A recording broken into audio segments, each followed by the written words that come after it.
ہے یا نہیں ہوتی؟ میرے سے لڑنے کی بجائے جا ان سے جا کے پوچھ. وہ کہتے ہیں طلاق واقعہ ہو جاتی ہے، ہم کہتے ہیں طلاق واقعہ نہیں ہوتی. ہم غریب کا ساتھ دیتے ہیں، وہ سرمایہ دار کا ساتھ دیتے ہیں.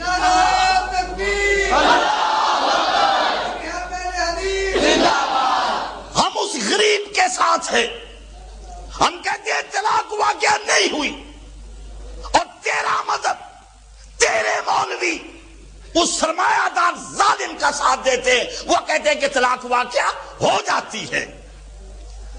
ہائے ہائے، جا جا کے پوچھ علماء سے، اپنے ان مولویوں سے جو کل ہمارے مقابلے میں بھی آئے،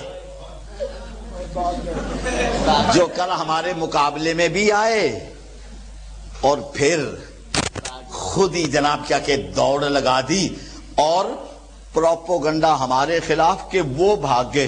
ہم نے ویڈیو کیسٹ چلا کے ان کے منہ بند کیے ہیں یا نہیں کیے؟ اگر ویڈیو کیسٹ نہ ہوتی حضرات، ہم ان کے پروپوگنڈے کا جواب دے سکتے تھے؟ بالکل نہیں دے سکتے، بالکل جواب نہیں دے سکتے تھے. اللہ، ان کی زبانیں زیادہ چلتی ہیں. ہم نے جب ویڈیو کیسٹ چلائی، میں نے بچوں کو کہا، یو وغیرہ کو، میں نے کہا آپ ویڈیو کیسٹ چلا دیں، ورنہ یہ پروپوگنڈا اتنا زیادہ کریں گے کہ ہماری سچی بات بھی جھوٹی معلوم ہونے لگی. چنانچہ انہوں نے ویڈیو کیسٹ چلائی تو بریلویوں کی جناب کیا کہ پھر کیا کہ خبر لی گئی. اور میں نے وہاں پر، آپ میری ویڈیو کیسٹ دیکھیں، عرفان شاہ صاحب کہنے لگے ایک فلانے آدمی کو باہر سے بلانا ہے. پہلے وہ ان بچوں سے لگے رہے، شیخ عبدالدیان سے اور ان سے ایوب وغیرہ سے، ان سے کرتے رہے. جب انہوں نے زیادہ ضد کی، میں نے کہا شاہ صاحب تو تھوڑی دیر میں آپ کہیں گے کہ ہم نے مناظر بھی بدلنا ہے، پھر کیا بنے گا؟ نعرہ تکبیر! حد پہ ہو گئی، حد پہ ہو گئی، حد پہ ہو گئی. یہ لفظ اس میں ہیں یا نہیں ویڈیو کیسٹ میں؟ جنہوں کو دکھا دیں گے انشاءاللہ. امام مالک رحمت اللہ علیہ، میں آج بڑی سنجیدہ تقریر کروں گا بھائی انشاءاللہ تعالی. امام مالک رحمت اللہ علیہ نے فرمایا یہ طلاق واقعہ، چونکہ وہ حدیث کے مطابق انہوں نے فتویٰ دیا تھا. امام مالک نے حدیث کے مطابق فتویٰ دیا تھا. آج سارے اہل حدیثوں کا یہی مذہب ہے. بتاؤ بزرگوں کو ہم مانتے ہیں یا تم مانتے ہو؟ ہم مانتے ہیں. جو بزرگ حدیث کے مطابق بات کرے گا ہم اس کی بات مانیں گے، جو بزرگ حدیث کے خلاف بات کرے گا ہم اس کی بات نہیں مانیں گے. تکبیر! اچھا پھر دیکھو تو صحیح، پھر دیکھو تو صحیح، پھر آگے کیا ہوا، آگے کیا ہوا دیکھو تو صحیح. میں آج اپنا دل چیر کے آپ کے سامنے رکھنا چاہتا ہوں. آگے کیا ہوا؟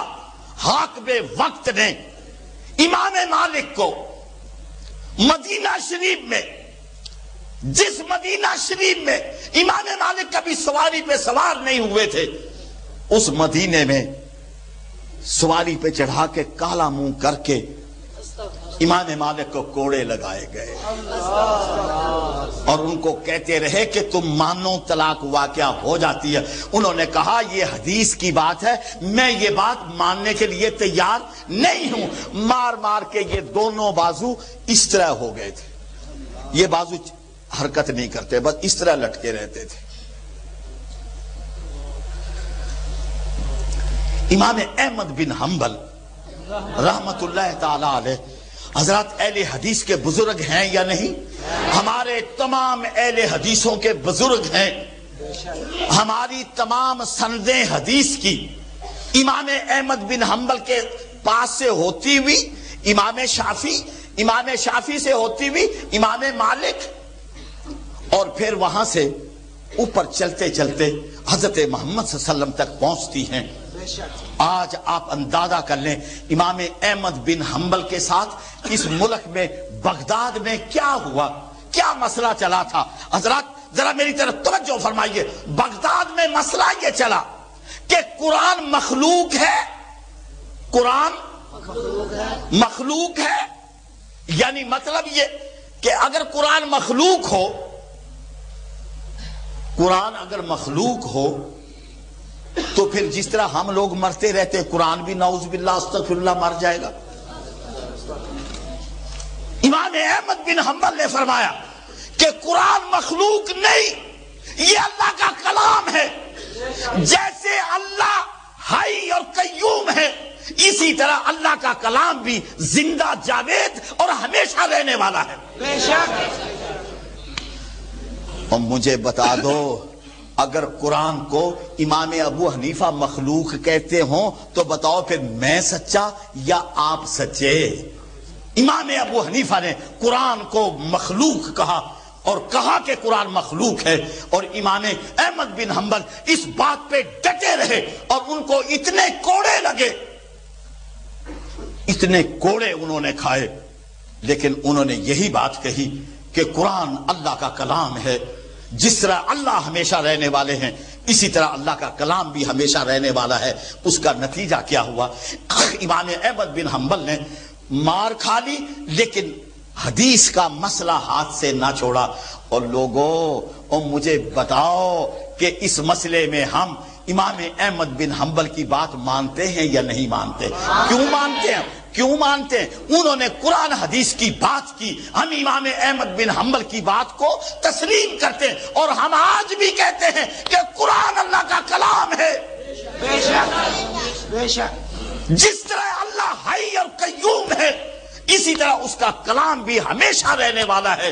اللہ کے کلام پہ موت واقعہ نہیں ہوگی۔ لیکن امام ابو حنیفہ نے کہا کہ قرآن مخلوق ہے۔ بتائیے، آپ میرے سے لڑتے، اپنے مولویوں سے جا کے پوچھے کہ یہ بات اصول بزدوی کے 3 صفحے پہ لکھی ہے یا نہیں لکھی۔ امام ابو حنیفہ کے ایک شاگرد قاضی ابو یوسف 6 مہینے تک امام ابو حنیفہ سے مناظرہ کرتے رہے کہ آپ کی بات غلط ہے، یعنی شاگرد استاد کی بات کو غلط ثابت کرتا رہا۔ اصول بزدوی صفحہ 3 وہاں پر یہ بات درج ہے۔ جاؤ گولی مارنی ہے تو قاضی ابو یوسف کی قبر کو مارو، مجھے کیوں مارتے؟ امام شافعی رحمت اللہ علیہ، حضرات امام شافعی، ان کا نام ہے محمد بن ادریس شافعی، محمد بن ادریس شافعی، اور یہ ہمارے رسول کے خاندان کے بزرگ ہیں، ہمارے رسول کے، یعنی یہ بھی مطلبی ہیں، یہ بھی ہاشمی ہیں، یعنی امام شافعی قریشی ہیں، ہاشمی ہیں۔ اور میرے اللہ، اور لوگوں دیکھو تو صحیح، آج اہل حدیث کی نماز دیکھو، قرآن کے مطابق، حدیث کے مطابق، وہی نماز امام شافعی نے پڑھی، وہی نماز آج ہم پڑھتے ہیں۔ بے شک۔ ہم اماموں کو مانتے ہیں، تم اماموں کو نہیں مانتے۔ حضرت امام شافعی رحمت اللہ تعالی علیہ اہل حدیث کے امام ہیں، اہل حدیث کے امام ہیں امام شافعی۔ حضرات، یہ میں 3 اماموں کو جب تسلیم کر رہا ہوں، ذرا انصاف سے بات کہنا، جب میں 3 اماموں کو اپنا امام، اپنا بزرگ تسلیم کر رہا ہوں، ایمانداری سے فرمائیے، اگر امام ابو حنیفہ بھی حدیث پڑھاتے ہوں، حدیث پڑھاتے رہے ہوں، حدیث کے مطابق فتوے دیتے رہے ہوں، بتائیے مجھے ان سے کیا دشمنی ہے؟ خدا کے لیے فیصلہ آپ کریں، ہماری ان سے دشمنی کیا ہے؟ دشمنی تو آپ کے مولویوں نے بنا دی۔ مجھے یہ بات سمجھ نہیں آئی۔ یہ آج کوئی نئی بات نہیں ہے میاں صاحب۔ مولانا ثناء اللہ صاحب کو قتل کرنے کے لیے حملہ نہیں کیا گیا؟ مولانا یزدانی پہ حملہ نہیں ہوا؟ یہ حملے، یہ گولیاں، یہ حملے، یہ گولیاں، یہ دھمکیاں میں تو آج ہی مشرک ہو جاؤں گا اگر میں یہ کہوں کہ یہ آدمی واقعی مجھے قتل کر دے گا. میں تو آج ہی مشرک ہو جاؤں گا اور میری تو ساری زندگی تباہ ہو جائے گی. موت زندگی کا مالک اللہ ہے. بے شک بے شک. اور وقت سے پہلے موت نہیں آ سکتی. بے شک بے شک. لو حضرات، جناب حضرت امام شافعی کی بات میں نے آپ سے کی. ویسے اب آپ مجھے یہ بتائیں، آپ کے ذہن میں میری بات آ گئی ہے یا نہیں؟ ہماری بات کا دار و مدار کس بات پہ؟ جو شخص حضرت محمد صلی اللہ علیہ وسلم کی بات کرے گا ہم اس کے تابع دار ہیں. بے شک. جو شخص حضرت محمد صلی اللہ علیہ وسلم کی حدیث آگے پھیلائے گا ہم اس کے تابع دار ہیں. وہ کوئی ہو، ایک نہیں، ہزاروں لاکھوں لوگ. لیکن ایک بات میں ضرور کروں گا، حضرت محمد صلی اللہ علیہ وسلم کے علاوہ جتنی بھی دنیا ہے، جتنی بھی کائنات ہے، جتنی بھی مخلوق ہے، اس میں صحابی بھی ہیں، اس میں تابعی بھی ہیں، اس میں تبع تابعی بھی ہیں، اس میں امام بھی ہیں، اس میں محدث بھی ہیں، اس میں آج میں بھی شامل ہوں. ہم سارے کے سارے حضرت محمد صلی اللہ علیہ وسلم کے غلام ہیں. یا اللہ، یا اللہ ہمیں اپنے رسول کا غلام بنا لے. اللہ ہم تو دعائیں مانگتے ہیں کہ ہم قیامت والے دن اپنے آقا کے ساتھ، اپنے آقا کے جھنڈے کے نیچے، مولا کریم ہم حشر والے دن حضرت محمد صلی اللہ علیہ وسلم کے جھنڈے کے نیچے جنت میں چلیں. رسول آگے آگے ہوں، ہم ان کے پیچھے پیچھے ہوں. اس پہ میرے ساتھ اتفاق کرتے ہو کہ ساری دنیا غلام ہے. ساری دنیا غلام ہے. آقا ایک ہے، ساری دنیا غلام ہے. بولو، آقا ایک ہے، ساری دنیا غلام ہے. تو پھر میں نے اسی لیے تو کہا میاں صاحب آستانہ آقا کا ہوتا ہے، غلاموں کے آستانے نہیں ہوتے. اس بات پہ میرے سے لڑتے ہو. اور میں ساری دنیا کی بزرگی، ساری دنیا کی عزت، ساری دنیا کا وقار اور ساری دنیا کا شرف میں حضرت محمد صلی اللہ علیہ وسلم کی جوتیوں کے نیچے لے جاتا ہوں، اور تم ہمیں کہتے ہو کہ یہ کام نہ کرو. میاں صاحب ہم ہر قسم کی عزت، ہر قسم کا وقار، یہ ہم بات کہیں گے کہ حضرت رکا پڑے بات